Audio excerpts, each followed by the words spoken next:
Elementos da estrutura organizacional.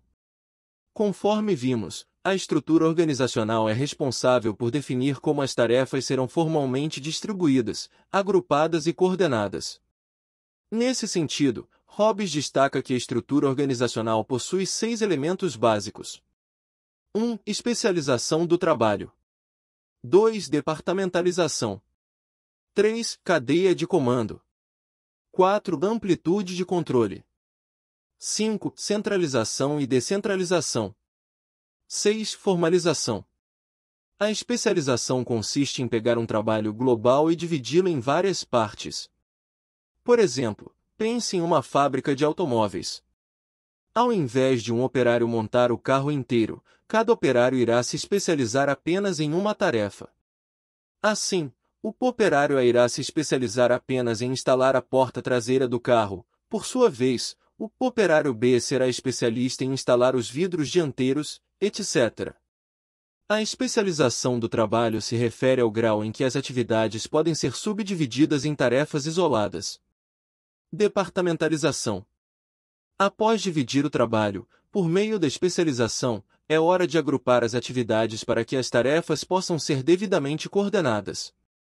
É aí que entra a departamentalização, a qual pode ser conceituada como o agrupamento de atividade homogêneas e dos respectivos recursos, financeiros, humanos, tecnológicos e materiais, em unidades organizacionais. Trata-se do grau em que as atividades do trabalho são agrupadas e coordenadas. Departamentalização, portanto, é a maneira de alocação de pessoas, recursos e atividades homogêneas em unidades organizacionais, departamentos, áreas, etc., com o objetivo de obter uma melhor coordenação e focalização dos esforços. Tipos de departamentalização. Departamentalização funcional. É o critério mais usual na administração. Os departamentos são agrupados de acordo com a função organizacional, ou seja, são formados departamentos de marketing, de finanças, de recursos humanos, etc. Nesse tipo de departamentalização, o agrupamento é feito tendo em vista a semelhança das tarefas, habilidades e recursos para a execução de cada função específica. Departamentalização por produto ou serviço. Nesse tipo de departamentalização, as divisões são agrupadas por tipo de produto ou serviço. Dessa forma, uma grande empresa poderia ser dividida em setores de alimentos, de bebidas, de limpeza doméstica, etc. Esse modelo é mais adequado quando as tecnologias envolvidas na fabricação, comercialização ou atendimento ao cliente de cada produto ou serviço são muito diferentes. Essa departamentalização aumenta a coordenação entre os diversos departamentos de cada divisão. Além disso, a maior capacidade de inovação e de flexibilidade é outra vantagem desse modelo. Entretanto, nem tudo são flores. Nesse tipo de departamentalização, os especialistas ficam espalhados pela organização, deixando, muitas vezes, o treinamento e o desenvolvimento técnico para segundo plano.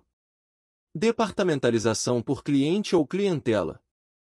Esse tipo de departamentalização ocorre quando a empresa tem clientes com necessidades muito diferentes, o que justificaria um atendimento personalizado a cada tipo de clientela. Por exemplo, em um banco, pode haver uma gerência para clientes corporativos e uma gerência para clientes pessoa física. Dessa forma, o administrador alocará recursos, pessoas e atividades mais condizentes com as necessidades e demandas de cada clientela.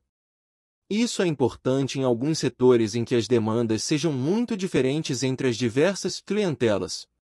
Assim, nesse tipo de departamentalização, o cliente é o foco principal, não as necessidades internas das organizações.